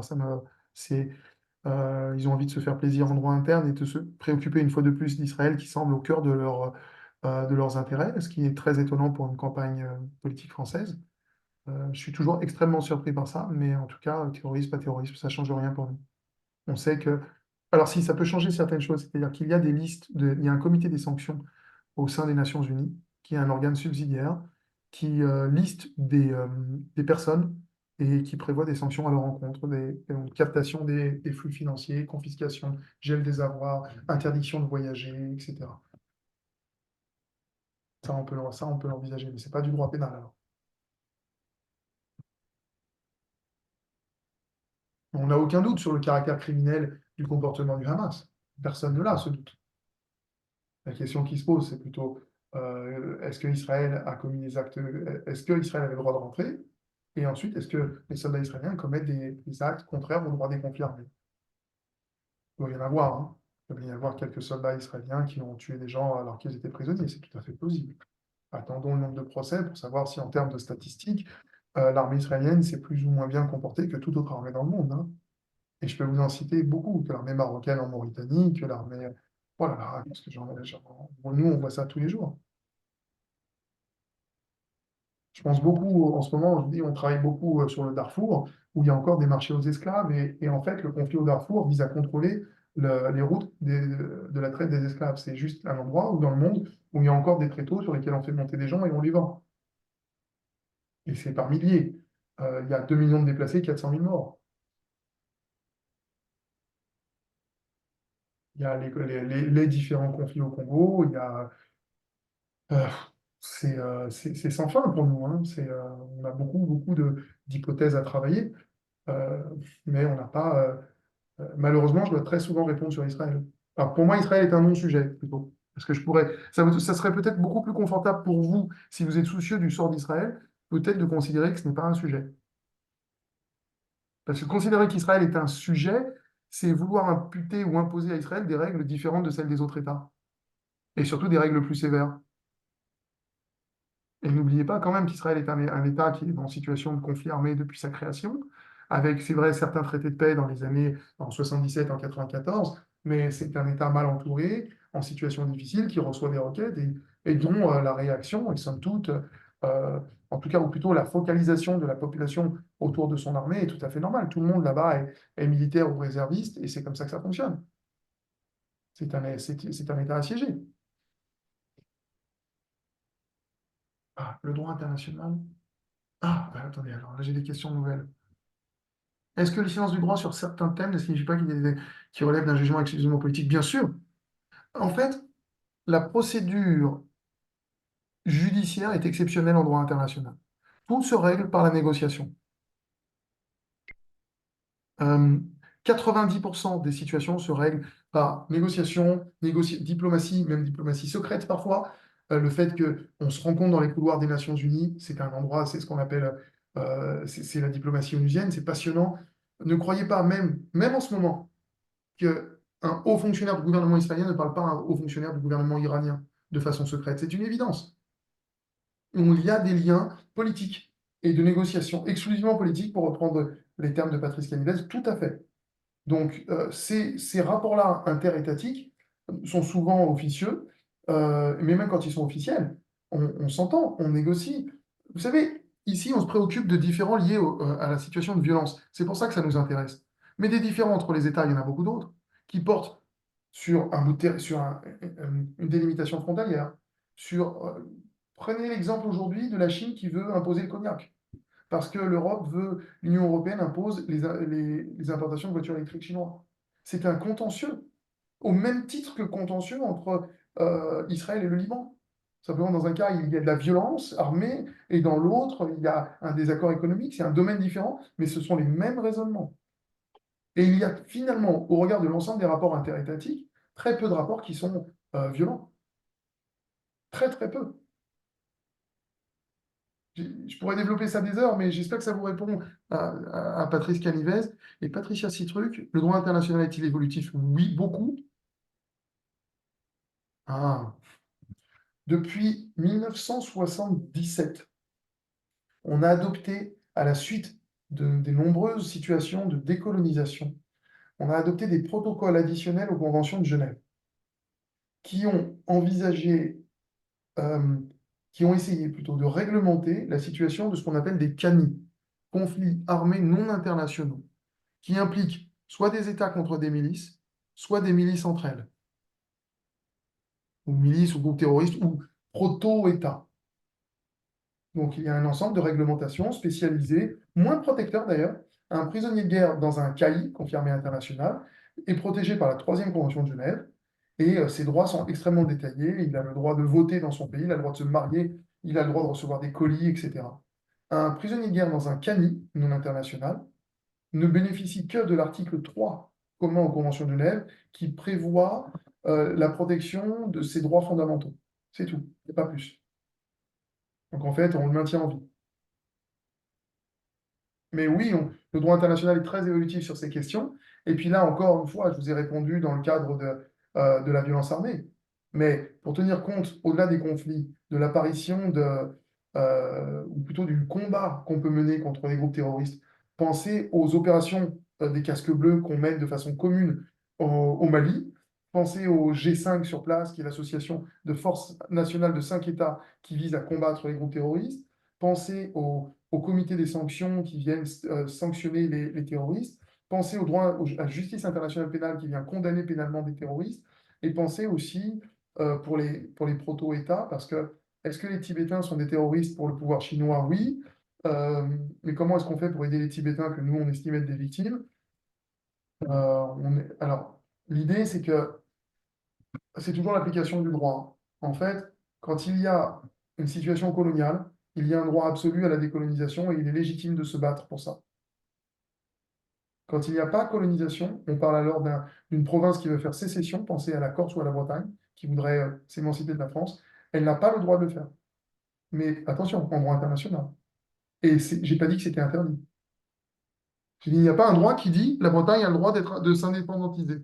Mais il n'y a pas un texte qui dit la Bretagne n'a pas le droit de s'indépendantiser. Ce qui veut dire que le droit international n'a rien à faire avec cette situation. Les autres États ne peuvent pas se mêler d'une telle affaire qui est interne. Si la Guadeloupe veut son indépendance, c'est un problème français, guadeloupéen. C'est tout, personne ne peut s'en mêler. Si en revanche, une situation coloniale, pensez à l'Algérie, quand la colonisation française en Algérie, eh bien l'Assemblée générale des Nations unies s'en est mêlée. Certains États ont choisi d'armer les combattants du FLN et ils avaient le droit de le faire parce qu'il existe un droit absolu à la décolonisation. Et si Israël mène la colonisation en Palestine, ce qui reste à démontrer, cette question se posera dans ces termes. Pourtant, la Guadeloupe est une colonie et rien d'autre, hein. Non, ce qui fait la différence entre une colonie et un territoire, c'est extrêmement, en fait, c'est extrêmement simple, c'est à nouveau un élément juridique. En fait, en Algérie, c'est la discrimination qui fait la différence. En Algérie, les locaux n'étaient pas français. Les Guadeloupéens sont français. Et Ils les votent. Caldoches, qu'est-ce qu'ils vont dire de ça, qu'ils sont pas Vous allez colonisés? parler de la Guadeloupe. Non, mais c'est la même chose, je veux dire. Bah, pas On du dit que tout. Non, mais je comprends bien, mais la Guadeloupe n'est pas une colonie aujourd'hui, c'est un dom-tom très bien où on a OK? fait ça. Mais ce n'est rien d'autre qu'une colonie depuis 3 siècles. Enfin, c'est insensé, quoi. C'est quand même insensé de dire que ce n'est pas une colonie, ça veut dire qu'on s'est assis sur le fait que Quelle depuis est, 3 siècles, c'est une colonie. quelle est votre discipline? Ça n'a rien à voir. C'est Ah, pas, si, c'est à voir pour le type de raisonnement mis en place. Moi, je suis J'ai- directeur technique, donc c'est pas le problème, c'est pas le sujet. Enfin, je veux dire, D'accord. c'est qu'en disant ça, on donne crédit à tous les gens qui disent ben, Israël colonise des territoires, alors que le monde entier a colonisé le monde, enfin toute l'Europe a Oui, colonisé mais le monde entier. Enfin, aujourd'hui, c'est en fait, hallucinant. la Et colonisation. c'est-à-dire qu'on accepte que l'ONU dise des âneries pareilles, quoi. Enfin, je suis désolé, Non, mais c'est pas exactement ça. La colonisation était légale pendant du 14e, 15e, etc. La colonisation était légale parce que les États européens, hégémoniquement, idéologiquement communs, avaient décidé que le reste du monde était ce qu'on appelait terra nullius. Ils ont donc considéré, c'était les règles de l'époque, qu'on pouvait s'approprier ces territoires par deux hypothèses. Continuité géographique, c'est par exemple le Groenland au Danemark, ou bien occupation effective. L'occupation effective, je vais vous en donner plusieurs exemples. Au début, c'est juste le planter du drapeau. Et on considère, quand l'Espagne vient en Argentine ou en Amérique du Sud, on considère que les locaux n'ont pas leur mot à dire, puisque la souveraineté est espagnole et qu'eux ne sont pas souverains. À tel point que quand les Espagnols commettent des massacres contre ces populations locales, certains juristes, je pense notamment ici à Vitoria, qui était un juriste espagnol incroyable, à l'époque, il passe pour un dangereux humaniste. Pour nous, c'est un barbare, hein. Il dit clairement, euh, on n'a pas le droit, sans raison, de tuer les locaux. Ils n'ont pas perdu la capacité juridique, ils ne sont pas fous, etc. On n'a pas le droit. Mais ils ne veulent pas commercer. Et on est en période de théorie, qu'on appelait le mercantilisme, où les États dépendaient de l'enrichissement en pierres précieuses. L'Espagne allait en chercher, et ces gens-là ne voulaient pas participer à ça. Ça, c'est ce qu'on a appelé à l'époque une cause légale de guerre. Et donc, comme la guerre n'était pas réglementée à l'époque, on pouvait à nouveau les mettre sur des barbecues et les tuer. Mais les choses, heureusement, ont évolué. Et surtout au XXe siècle, fin 19e, début XXe siècle, et puis, je dirais, avec la Première Guerre mondiale, ces États européens perdent cette hégémonie dont je vous parle, et on commence avec les premières grandes décolonisations, c'est plutôt au XIXe siècle, hein. La première, d'ailleurs, c'est celle des États-Unis. C'est les États-Unis qui prennent l'émancipation vis-à-vis du pouvoir anglais. Mais les grandes décolonisations, vous le savez, il y en a eu, il y a celle du Brésil, et puis peu à peu, les États ont fait valoir leur indépendance à partir des années 30 et ils ont commencé vraiment à être indépendants 46, 70. Allez, 74 pour le Bangladesh, qui était l'autre oreille de l'éléphant indien. Mais depuis, des nouvelles règles sont apparues. Évidemment que le monde repose sur une distribution de richesses et de pouvoir découle d'une histoire coloniale. Je ne peux pas vous contester là-dessus. Je suis entièrement d'accord avec vous. Mais aujourd'hui, c'est interdit. C'est l'esclavage, c'est pareil. C'était légal à une époque et aujourd'hui, ça l'est plus. Eh bien, est-ce qu'Israël est en situation coloniale ou pas? Moi, je ne saurais pas vous répondre. La Cour a dit oui, mais elle ne l'a pas démontré. Elle est partie du postulat qu'il y avait situation coloniale et elle en a tiré des règles. Mais je regrette que dans la décision de juillet dernier, il n'y ait pas la démonstration de la colonisation, comme si c'était un fait évident. Euh, S'il y a colonisation, en revanche, je connais les règles. Droit absolu à la décolonisation. Mais la Guadeloupe, vous avez raison de dire on a envahi la Guadeloupe il y a, comme vous dites, 4 siècles, 3 siècles. Mais aujourd'hui, la Guadeloupe est traitée comme un territoire métropolitain, avec des électeurs, des élus et une nationalité, alors que l'Algérie ne l'était pas. Les Oui, comme locaux les Arabes israéliens le sont, par exemple. Oui, tout à fait. Si on veut aller Bien jusque-là. sûr. Mais donc, est-ce qu'il y a une discrimination en Israël contre les Arabes israéliens? Moi, je ne le pense pas. Mais il faut Oui. vraiment distinguer. La question que s'est posée la Cour, c'est est-ce qu'il y a une discrimination contre les Arabes en zone C, notamment? On a divisé le territoire du futur État palestinien en 3 zones au terme des accords d'Oslo. En zone A, la Palestine est totalement compétente. En zone B, c'est une compétence partagée. Et en zone C, c'est une autorité exclusivement israélienne. Et ce qu'on reproche, que certains reprochent au gouvernement israélien actuel, c'est d'avoir soutenu les avant-postes de ceux qu'on appelle des colons. Moi, j'y vois pas des colons, j'y vois plutôt des... Alors, il faut déterminer, soit ces gens agissent de leur propre chef, et ils violent même le droit israélien, et on pourrait se demander pourquoi ils ne sont pas jugés, soit ils agissent comme agents de fait du gouvernement israélien qui les soutient, et dans ce cas-là, ils se comportent comme des colons. Pour le moment, la démonstration n'est pas faite, ni dans un sens ni dans l'autre.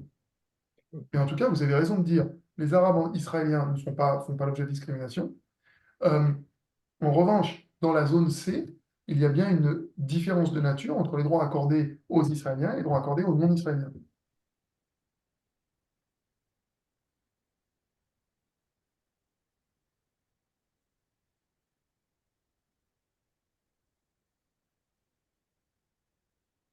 Ah, Excusez-moi. j'ai une question. Tout Oui, à, tout à l'heure, vous aviez l'air de dire justement que par rapport à la colonisation, la définition qui avait été donnée, enfin un peu élargie visiblement, puisqu'apparemment c'est assez complexe, c'était le pouvoir exercé encore malgré... là, je reparle de Gaza en fait, hein. ouais, ouais. Non, Euh, c'est l'occupation cette fois-ci, pas la colonisation, c'est l'occupation. C'est un statut différent qui est réglementé par les conventions de Genève. Donc là, on parle de droit des conflits armés. La colonisation, c'est pas en période de guerre. d'accord. Ça vous va? Et Oui. après, donc que penser du droit des peuples à disposer d'eux-mêmes? Alors, à supposer qu'il soit résolu, peut-on le faire valoir d'un point de vue juridique? Oui, absolument. Pour justifier une revendication d'indépendance? Oui, absolument. Ce droit a-t-il jamais été invoqué par des juristes plein de fois? C'est ce qu'on appelle le principe des nationalités. Et alors, avec ces excès, quand ça devient du nationalisme à la mode serbe, par exemple, qui en profite pour étendre son territoire et mener jusqu'à la purification ethnique, mais c'est aussi ce qui permet, j'ai cité l'exemple tout à l'heure du Bangladesh, qui était une province pakistanaise et qui, en 1974, revendique son droit de peuple différent à disposer de lui-même et qui obtient satisfaction. Ces choses-là ne sont jamais, ou alors très rarement dans le calme et la bonne humeur. Il y a beaucoup malheureusement, de conflits autour de ces situations. Euh, c'est un peu ce qui se passe sûrement en Palestine d'ailleurs, hein. Mais la Palestine, les Palestiniens représentent un peuple aujourd'hui. Ils ont le droit de disposer d'eux-mêmes, ça, ils sont reconnus comme tels. La question est plutôt de savoir quand ils vont s'ériger en État, c'est-à-dire qu'ils vont rassembler les éléments constitutifs de l'État. Il y en a 3. Le territoire, ils l'ont à peu près, la population, ils l'ont à peu près, mais le gouvernement doit être effectif, c'est-à-dire avoir le monopole de l'exercice de la violence légitime. Et ça, ce n'est pas encore le cas. Il y a trop de conflits pour que ce soit le cas. Et la deuxième question qui se posera, c'est quel sera le territoire exactement de la Palestine. Ça sera issu de négociations. Il y a peu de désaccords en fait sur la frontière, hein. On est à 4% de désaccords. Qui va recevoir la TVA? Est-ce que c'est toujours Israël? Est-ce que c'est la Palestine? Comment on répartit l'eau? C'est des questions que nous, les négociateurs onusiens, on a régulièrement à traiter.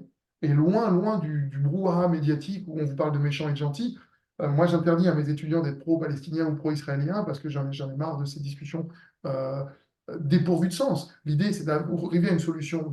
La Palestine est en voie d'étatisation. Qu'est-ce qu'on peut faire pour que ça se passe bien? Qu'est-ce qu'on peut faire pour garantir la sécurité d'Israël et surtout une coexistence pérenne et pacifique? Comment on va répartir l'eau? C'est un vrai, vrai problème, l'eau.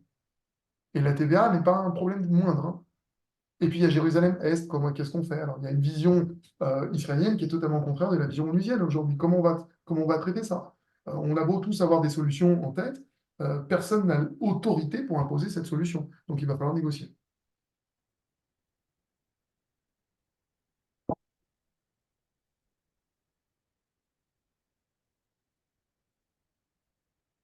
Je reviens à Richard Metz, j'espère ne pas vous avoir choqué tout à l'heure, parce que j'ai vu qu'on était en...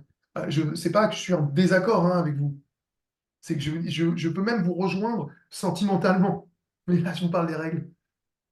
Non, non, j'ai compris, il n'y a pas de problème. Je comprends qu'il y a le droit, mais maintenant, je trouve que le droit, il y a un moment donné, il faut s'asseoir un peu dessus. Parce que Monsieur Retailleau a dit la même chose récemment. ouais, mais vu ce que fait Et l'ONU, qui est quand même une institution de droit depuis 80 ans, je ne sais plus combien maintenant, c'est une qu'est-ce institution qu'elle politique. fait? Il y a un moment donné, il faut être tachless et il faut y aller, quoi. C'est OK.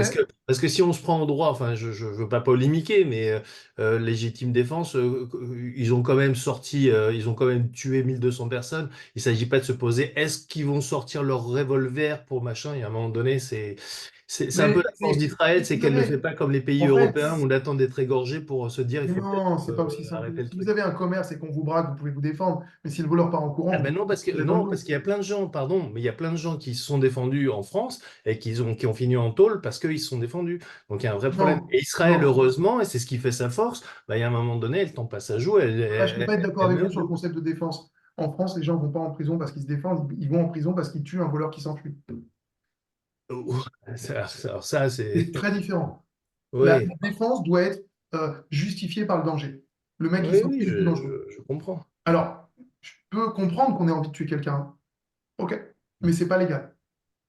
Ah, j'entends bien. J'entends bien. Bon, C'est pas légal non plus. Enfin, c'est pas légal non plus quand les mecs du Hamas ils sont allés avec tous les Gazaouis aller chercher 250 otages et que. Enfin, vous voyez, il y a un problème. Le évidemment droit que c'est pas légal. international a ses limites. Mais évidemment que c'est pas légal. Et voilà. Alors, attendez, est-ce qu'il y a des questions? On se pose moins la question. Vous avez très peu évoqué la CPI. Quel lien entre CPI et CIJ? Aucun. La CIJ est un organe principal de l'ONU, c'est un organe juridictionnel qui traite les affaires entre les États.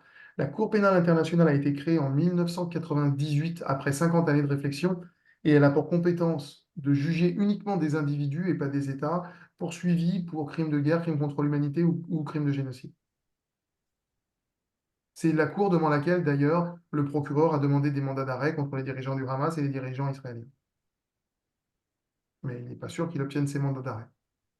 Ce droit d'émettre des mandats d'arrêt. Et ensuite, si jamais il y a des mandats d'arrêt, il n'y a pas une police onusienne, donc personne ne pourra venir arrêter les membres du Hamas ou le Premier ministre israélien. C'est juste, aujourd'hui, Vladimir Poutine fait l'objet d'un mandat d'arrêt, ça restreint énormément sa liberté de circulation. C'est très difficile quand on... On a eu aussi al-Bashir, le président du Soudan, qui faisait l'objet d'un mandat d'arrêt. Il est toujours au Soudan. Mais souvent, ces mandats d'arrêt servent l'alternance politique. C'est-à-dire que les opposants politiques se servent du mandat d'arrêt pour dégager le responsable en question. Et pour répondre à la question légitimité juridique à demander l'indépendance, euh, c'est quoi la légitimité? Je ne sais pas. En tout cas, on peut demander, on revient à sans discrimination, on va penser à la Bretagne. Est-ce qu'elle peut demander son indépendance? Oui. Est-ce qu'elle peut l'obtenir? Ben, je ne sais pas comment. Il faudra qu'elle se bagarre beaucoup. Euh, Oui, excusez-moi, je suis intervenu par écrit pour vous éviter les bruits de fond. Oui, c'était une question de cohérence par rapport, de façon tout à fait générale, par rapport à ce que vous disiez tout à l'heure. Une entité qui fait partie d'un État comme la Guadeloupe ou la Corse, bon, dès lors qu'il n'y a pas de discrimination, il n'y a pas de légitimité à réclamer l'indépendance. Mais ça va pas, c'est pas très cohérent avec l'idée du droit des peuples à disposer d'eux-mêmes, parce que même quand il n'y a pas de discrimination, s'il est établi qu'un peuple est un peuple, en principe, on peut faire valoir le principe. Donnez-moi un exemple de peuple, parce que l'idée que j'ai sous-jacente, c'est que s'il n'y a pas de discrimination, c'est qu'il n'y a pas de peuple différent. C'est ça que je voulais dire. Mais ça, c'est une définition du concept de peuple, mais c'est une définition Hein? parmi d'autres. Oui, oui, bien sûr. Euh, Alors, dans ce cas-là, nous, en droit, mais il y a rien de politique ni de polémique derrière ma question. non, non, non, j'entends bien, elle est C'est une intéressante. question purement. Oui. On va se reposer souvent sur le concept de nation. Hmm. Et après, effectivement, la définition peut varier selon les juridictions saisies. Ça, c'est aussi intéressant. Vous n'aurez pas la même approche devant la CEDH et devant la CIJ. C'est assez surprenant. Donc, en droit, on apprend assez difficilement à raisonner en cadre. Ce qui est vrai devant une juridiction n'est pas forcément devant l'autre. Je peux vous donner un exemple très basique. Euh, Même en droit interne, vous vivez avec quelqu'un, vous êtes en couple, vous n'êtes pas marié, vous n'êtes pas un couple au regard des impôts, mais vous êtes un couple, souvent, si c'est un couple d'étudiants, c'est un couple au regard euh, de la CAF pour obtenir les allocations. Hmm. Donc, en droit social, c'est un couple, en droit fiscal, c'est pas un couple. Et la définition varie selon le cadre dans lequel on raisonne. Et bien Ah pour ouais, le question, c'est pareil. C'est pareil. Ça va être donc, je ne peux pas vous faire une réponse aussi basique, si ce n'est à vous dire que la discrimination est souvent, souvent, hein, pas toujours, l'élément fondateur l'élément qui établit la colonisation. Et quand il y a colonisation, il y a droit des peuples à disposer d'eux-mêmes. S'il n'y a pas colonisation, il n'y a pas ce droit-là. seulement dans le cas de la colonisation. Ça, c'est Ouais. intéressant Ou, aussi. pardon, j'ajoute la lutte contre les régimes racistes. Mhm. D'accord. J'en profite, si je peux me permettre très rapidement, par rapport à la discussion qui a eu lieu il y a un instant à propos de la légitime défense. Est-ce que le problème ne vient pas du fait que la légitime défense est un concept de droit privé qu'on applique à des situations de droit international, de politique Moi, internationale? alors, je ne suis pas assez fort en droit privé, mais en droit international, on en parle depuis tellement longtemps. Je ne crois pas il y a des liens conceptuels évidents, il y a des similitudes, mais je vois pas j'ai jamais vu de lien. Lorsqu'on a rédigé la Charte des Nations Unies, on avait même oublié d'ailleurs la légitime défense, on l'a vu qu'à l'article 51 qui est dans le chapitre sur le recours à la force armée du Conseil de sécurité. Donc Hmm. l'article n'est pas à sa place, mais on l'avait oublié. Et on vous parle Hmm. du droit naturel de légitime défense. Naturel, Ah, ça veut d'accord. dire qui OK. existe sans texte. D'accord. Non, ça, c'est le problème de la loi du droit naturel. D'accord. Mhm. Merci beaucoup. C'est très intéressant. Avec plaisir. De rien. Céline? Oui, on s'achemine vers la fin. S'il n'y a pas d'autres questions, je pense que ça a orienté un peu ton propos. Ces questions orientées, ont ponctué et orienté ton propos. Je pense que c'était bien parce que c'est quand même des choses qui nous échappent beaucoup. On connaît peu, quelles que soient les disciplines. En tout cas, nous, en psycho, nous sommes quelques-uns là ce soir, hein. En psycho, on connaît très peu. Voilà, c'est pas les. J'espère que ça vous plaît. J'espère surtout que c'est clair. J'essaye de Oui, faire c'est que... clair, c'est vrai que ça échappe. Enfin, le droit connaît pas ni les affects ni la psychologie, ça on le sent bien. Donc on raisonne nous autrement. Et je comprends, j'entends Richard aussi. Bon, mais c'est vrai qu'on, Mhm. je comprends que ça relève de l'opinion et non pas comme tu dis, De voilà, la règle. d'arguments et de droit. Mais bon, en tout cas, ça permet quand même un peu de comprendre aussi ce qui se passe actuellement. Et je comprends que les médias peuvent. Voilà, on est dans. Enfin, il va falloir aller à la source quand on entend des choses dans les médias parce que c'est sûr que c'est souvent soit les termes sont dévoyés. Enfin bref, en fait, ça parle souvent à tort et à travers. Ce serait le travail aussi des journalistes quand même de. J'ai fait, moi, tu parlais de mes pastilles sur Academ, elles sont pour une fois pas mal, parce que j'ai fait d'autres trucs pour BFM, mais Oui, ne les regardez pas, c'est nul. Mais ces pastilles, elles sont pas mal sur Israël. Israël et la CPI, Israël et la CIJ, oui, Israël oui, et oui, la tout à légitime fait. défense. Il y en a plusieurs, c'est bien Tout fait. à fait, c'est didactique et puis je pense que c'est bien, enfin, j'allais dire pour les étudiants, mais pas uniquement pour Mhm. nous surtout, mais les étudiants qui comprennent souvent pas, voilà, très très peu et c'est vrai que reprennent encore une fois, ça montre aussi la perméabilité des jeunes aux médias bon et aux réseaux sociaux, donc c'est quand même intéressant, enfin, c'est le sens aussi de nos conférences là ce soir, c'est d'arriver à préciser les Merci, choses. merci. Ça m'a beaucoup intéressé aussi de parler avec des non-juristes. Oui, oui, oui, bah oui, oui, Merci c'est une beaucoup. discipline, j'imagine. Oui, enfin, vous travaillez certainement avec d'autres disciplines, mais la nôtre, par exemple, on est très éloigné, hein. C'est sûr que la Mhm. psychologie, on fait très peu appel, nous, mais c'est très riche et c'est aussi, ça sera l'objet de notre prochain cycle de conférences. Sur le génocide. Mhm. Voilà, parce que là, juristes, psychanalystes parleront ensemble et linguistes, ça me paraît très intéressant. Mais en tout cas, merci infiniment, Yann, et Avec merci plaisir. à chacun. Merci à tous. Et voilà, bonne soirée, bonne fin de soirée et à la prochaine, le mois prochain. Au revoir. Au Bonne revoir, soirée. à tous. Au revoir.